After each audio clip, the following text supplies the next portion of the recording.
more money for the LEAP district. The Department of Health defends itself in court, plus a GOP convention preview and more. From the television studios at WFYI, it's Indiana Week in Review for the week ending June 14th, 2024.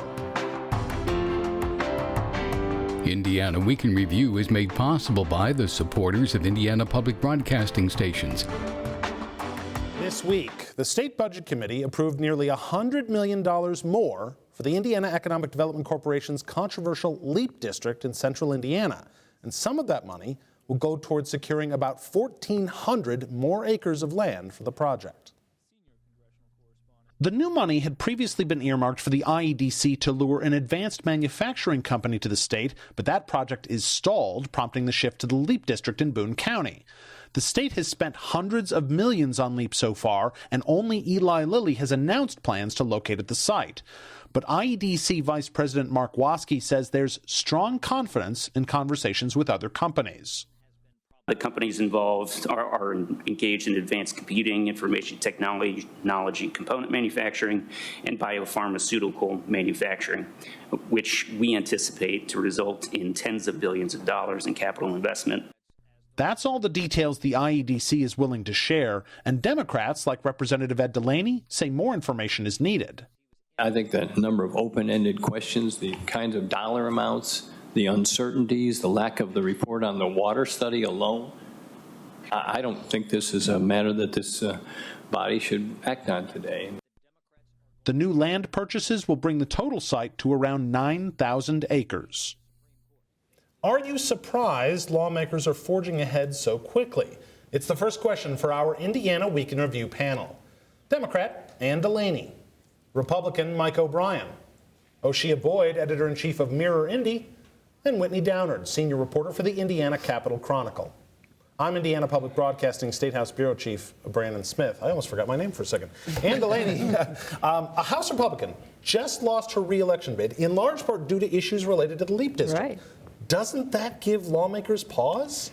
Those lemmings that are on the Budget Committee for the Republicans who didn't ask a question, didn't make a comment. They were more concerned with the welcome stations for the state than they were on this project that's, you know, it's $500 million and it's like the Field of Dreams. We'll build it, they'll come.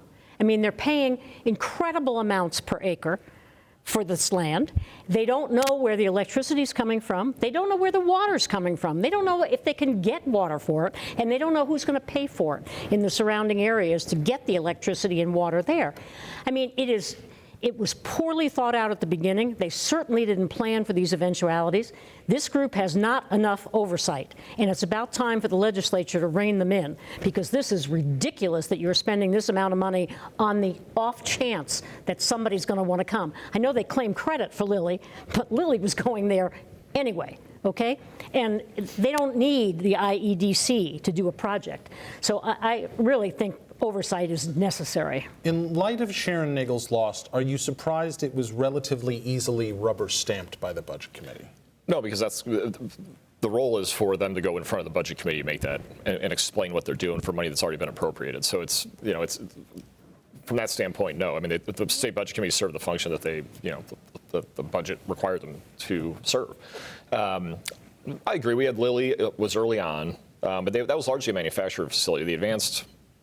The next two phases that brought that investment up to $9 billion are in large part, or in only part, because of the LEAP district, and Lilly was looking at going other places in the country for that before they announced those investments. So you are starting to see some activity there. But look, it is a new, risky, kind of on the cutting edge strategy for economic development for very high-paying jobs for very advanced companies and high-tech companies that the state's trying to attract. So yeah, I mean, I'm sure they're feeling heat. Of course, they're feeling pressure. It's a ton of money. There's a lot of questions around it. There's a lot of controversy around it with the water and the electricity. But I do expect, because Republicans in the legislature have been in this season of pushing back on state agencies or pulling more authority to the legislature, to the legislative branch from the executive branch when they perceive that rightly or wrongly, that the agency's acting too autonomously or making big decisions without But any notably oversight. not on the IEDC. Notably That's not so strange far. part. Not so far. I think it's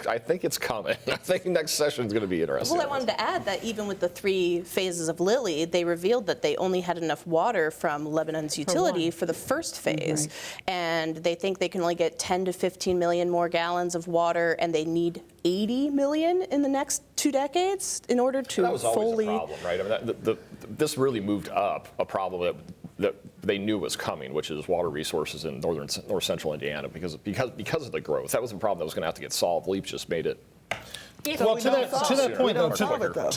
point, though, so the IBJ wrote this week that the mayor of Lebanon basically said, all of our water is accounted for. Like, we have enough water for everything we need and everything we know right now is coming. But if we add any more construction, any more facilities, we don't right now have the water for that. That seems like a more pressing problem than, well, we'll figure it out eventually. I agree. Water is a necessary resource. We need it to live. We need it to survive. So, so it seems like you would try to. Data centers.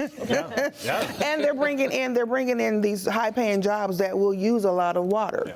So it seems like that they will want to go ahead and solve this problem before we start talking. What an idea.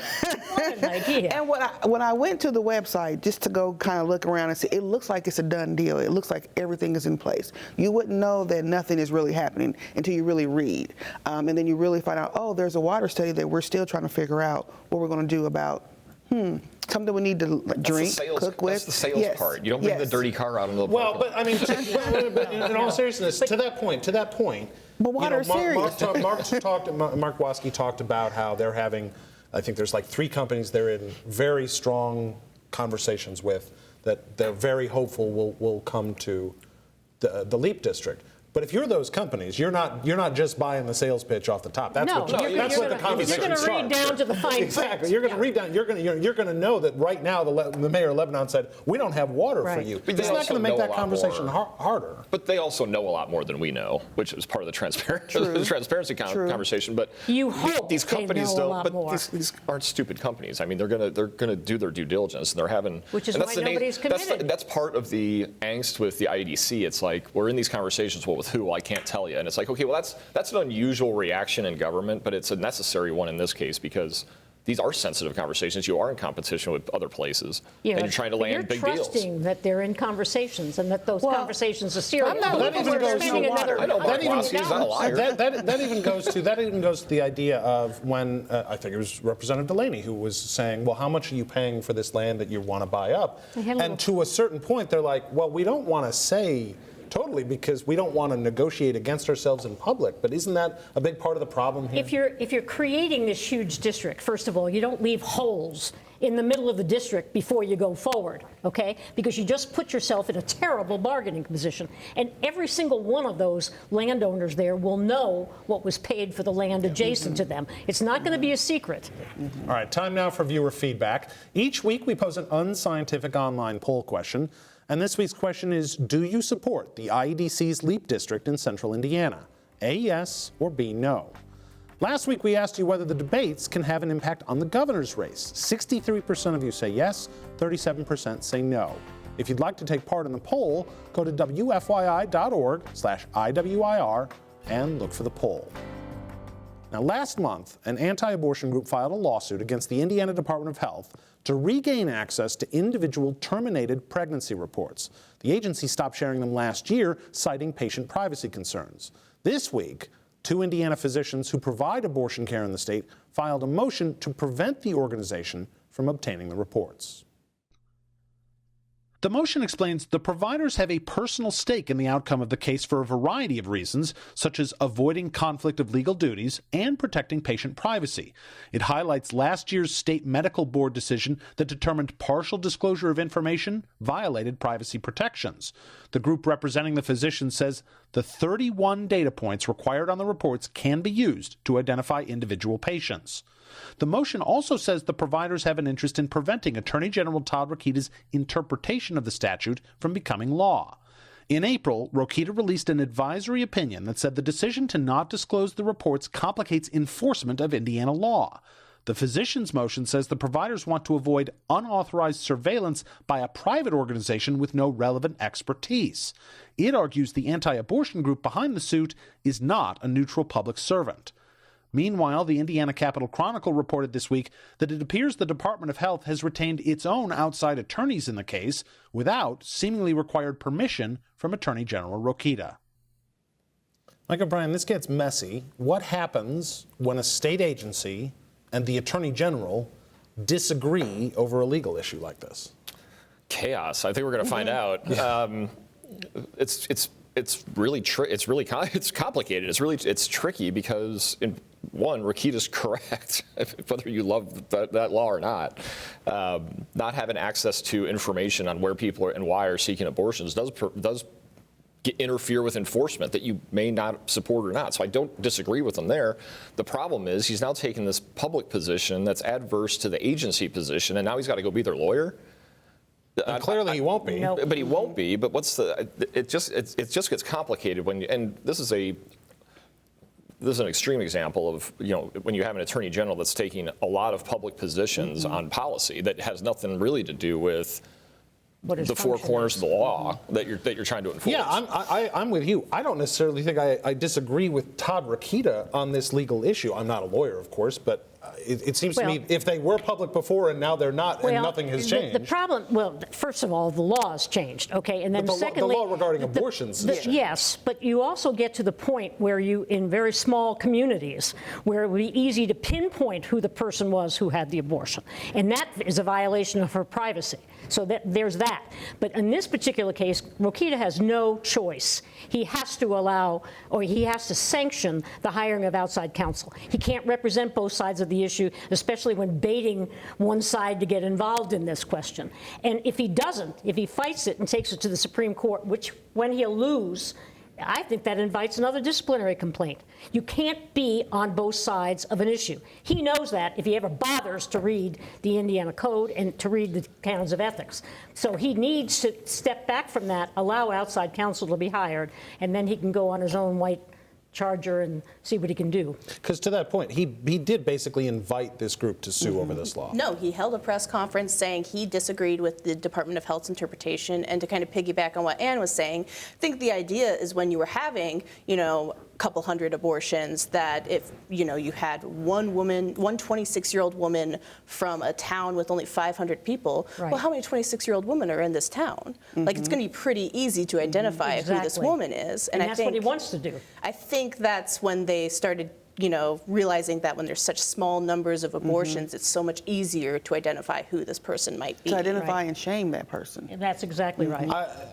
I recall years and years ago when then Attorney General Greg Zeller, a Republican, refused to defend an immigration bill that Indiana had passed because, or at least a large portion of that bill that was being sued over, because the U.S. Supreme Court issued a ruling in a case out of Arizona that was basically, it was the same law that Indiana had just borrowed after Arizona had passed it. And he said, the Supreme Court has spoken, I'm not going to defend a law that is clearly now unconstitutional. And I remember Senate Republicans at the time being very, very angry about that and threatening to do something about it. I don't think we'll hear Republicans be very, very angry about Todd Rokita now, but does the legislature need to create because the Attorney General's office is statutorily created. There's no constitutional involvement to that office.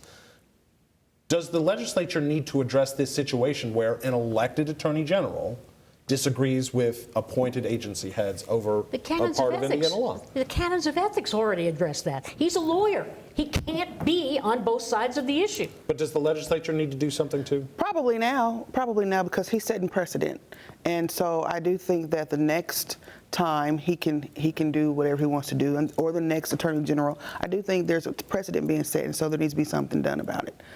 Because he's becoming very active in these social issues. Not becoming, he is. Has been. To the point you've made before, is this another argument for the Attorney General should be appointed and not elected? Absolutely. Absolutely.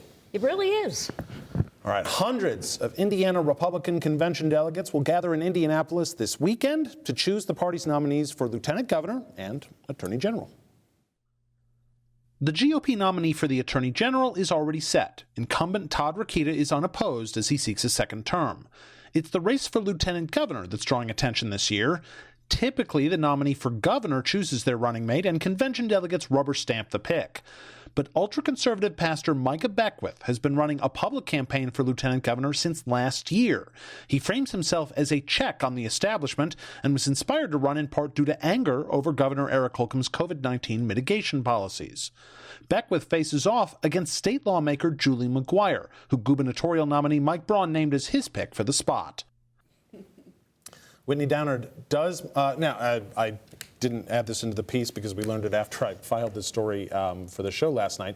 Donald Trump came out on social media last night endorsing Julie McGuire in the lieutenant governor's race. Does that maybe secure the nomination for Julie McGuire? I want to say that I think Julie McGuire has a pretty good chance. I think Beckwith is probably going to get a pretty strong support, but I don't think that, I could be wrong.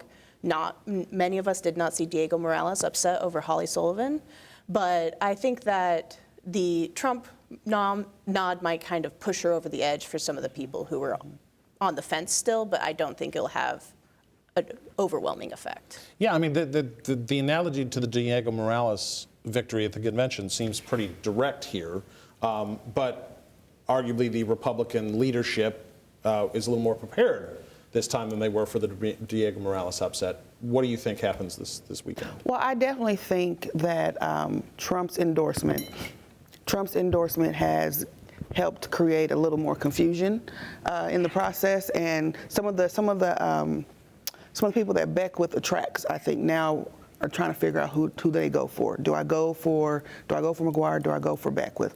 So it's going to be interesting to see where it lands for sure. I think it's made the race a little more interesting, something I don't think was as interesting before. Because she was also battling this whole idea that she's too establishment for some of that target audience. Yeah, I mean, is Beckwith got a compelling argument to make here? So the one element that's missing from this convention that has been present in the previous upset victories, whether it was Holly Sullivan and Diego Morales, go all the way back to Mitch Daniels wanting John Costas for Attorney General. We nominated Greg Zeller, or the convention nominated Greg Zeller. The one element that's missing this time is the delegates were also trying to kind of take a bite out of the governor. They were angry about something. With Holcomb, they were mad about COVID. With Mitch, they were mad about kind of all these things that he had changed and disrupted in the party, and they were looking to kind of take a shot at him. And that's not really in play here. We just nominated Mike Braun. It's been a really good. There hasn't been fallout from a hard primary, inside of the party. There's not people that are refusing to, kind of come together and make sure we're all supporting Mike Braun and make sure that he gets elected in November. So that's the one thing in my analysis of this, having been in all these conventions, including the ones where there were upsets, that element's really changing. There's no negative undertone to what's driving any supporter for Micah Beckwith. A lot of delegates I talked to are trying to just kind of make a decision based on the two people, and that Mike Braun is no, I want this person. It's good enough for me, frankly. I'm an old party guy, so I'm kind of top down. If that's who the new governor wants, then that's who he gets. And that's kind of the beginning and end. But is that kind of for me? Is that mindset becoming more and more rare among convention delegates? Sure. Yeah, absolutely. Yeah. What does Beckwith, if Beckwith can win, what does that do to the race? I mean, is it possible for them to tack more to the right? That's what it does, clearly. And the one element of this that may interfere with the analysis you just gave, Mike, is the fact that of all the people that he chose the one person who retired Jordan, who was the savior of that group. Yeah, he wasn't loved by the far right, though. He was, if anything, he was a liability to the far right. He may not have been loved, but he was. Jacob, not Jordan. Jacob, I'm sorry, you're right. You're right. Well, I'm trying to forget about him, actually. But he was a hero to some of them. And Beckwith has been driving that message home over and over and over again. It's interesting that Braun had to go to Trump to bail out his choice. It shows that he doesn't have overwhelming support of the Republican hierarchy. We've seen some reporting even that kind of akin to that, which is some GOP convention delegates anonymously are telling some folks, oh, this looks like desperation from the Braun campaign. Is that how you would read?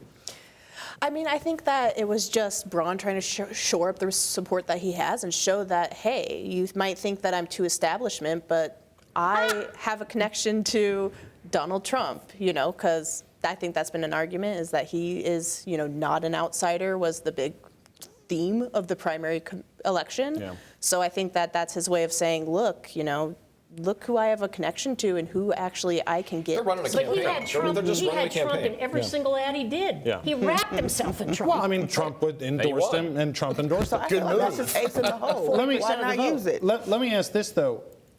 Is this also going to come down to whether or not this becomes a real precedent in the state of Indiana? If Beckwith loses, he tried something, it didn't work. But if Beckwith wins, do gubernatorial nominees not choose their lieutenant governor nominees anymore? Yeah, I think the floodgates will be open. All right. I Well, think that's when we move all of these to appointed offices. All of them. AG, lieutenant governor, go pick your running mate. They're on the ballot. Well, there's an argument that's for it. lieutenant governor in case the governor dies, but not for AG. all right. Well, a group of adult website operators, pornographic website operators, are suing the state of Indiana over a new law that requires stricter age verification for sites that have adult content. The operators want a judge to block the law from taking effect July 1st. The law requires sites with material harmful to minors to verify their customers' ages with a mobile driver's license or government ID, which Indiana doesn't provide, or through a third-party service that verifies the customer's age. If they don't, the law bans them from operating in Indiana. The adult platforms and their trade association, the Free Speech Coalition, say the measure is unconstitutional censorship. They argue the age verification requirement is both vague and won't protect children because it's easy to circumvent. Attorney General Todd Rokita calls the law a common sense effort to shield children from pornography. Oseye Boyd, doesn't the state have a right to protect kids from accessing adult content? Yes, begrudgingly, yes. It does, but we're creating here a nanny state, in my opinion, in many ways. To your point earlier about the LEAP district, we're trying to attract all these businesses, high-paying jobs, but yet we've made it very unattractive to move to Indiana, in my opinion. We should Everyone knows protect. high-paid, high-tech employees want free and open access to porn. Well, my thing is, That was an Ann DeLaney they will easily get around. Well, High-tech well, my folks will point- easily get around this. Yeah, they will get content around this. They will restriction. get around this. But my point is, yes, as a state, we should try to protect children. That's been a theme here recently. Protect children. But at what cost are we protecting children? What are we giving up in this idea of protecting children? I remember reading in the article, what about when parents give their kid the phone and then their kid somehow accesses it? Yeah. Well, that becomes a parent's responsibility. What happened to there was a time when you got your mail and you hid it. And this is still kind of this is the idea in cyberspace on the internet of hiding from children, of this verification. It's just, we don't have any business in everything. I don't think anybody disagrees that kids shouldn't have access to this sort of pornographic content. And there's study after study after study that shows how harmful it is. I think it was Greg Taylor who was the only no vote against this bill, I think across the entire General Assembly. And his point was, if you want to protect kids, this isn't the way to protect kids. Are there better options that Indiana lawmakers should be exploring? Yeah, so when we asked Pornhub actually said, we think that you should use device verification, and there's a lot of arguments about whether or not it should be linked to devices being age appropriate. But one of Taylor's biggest arguments against this was he didn't feel like the data would be protected by these sites, and that, if we put our driver's license information into an adult content website, that's our data, and we are a little willy-nilly when it comes to sharing and giving out our private data, and this is yet another way that the state is now encouraging us to give that out. And is that something that we should be protecting, or should there be more parameters to make sure it's protected? I think that's still something to talk about. There's also a question about, we know what we're trying to block access to. What are we actually going to block access to? I mean, those are all the unanswered questions. Everybody wants to protect children from harmful material, okay? I agree with that. And I do agree that the parents have the primary responsibility for doing that.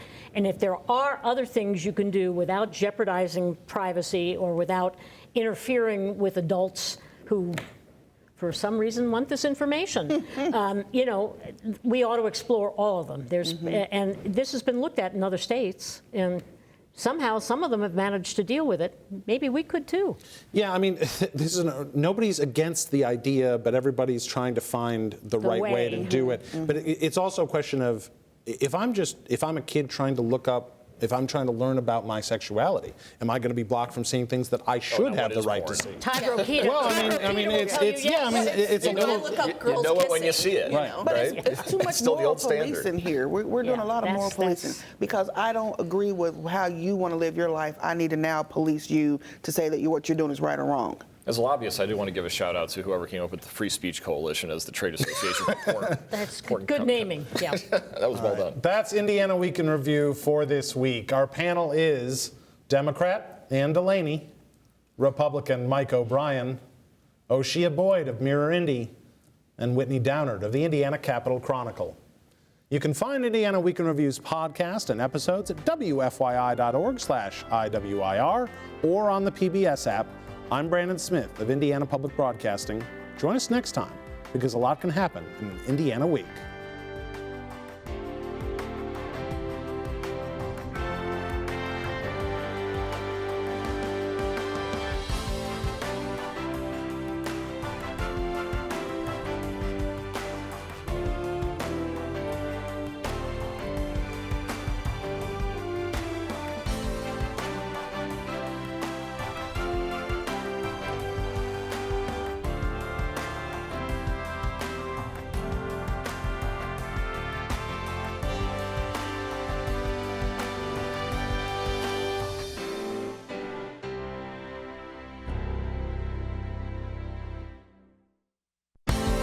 The opinions expressed are solely those of the panelists. Indiana Week in Review is a WFYI production in association with Indiana's public broadcasting stations.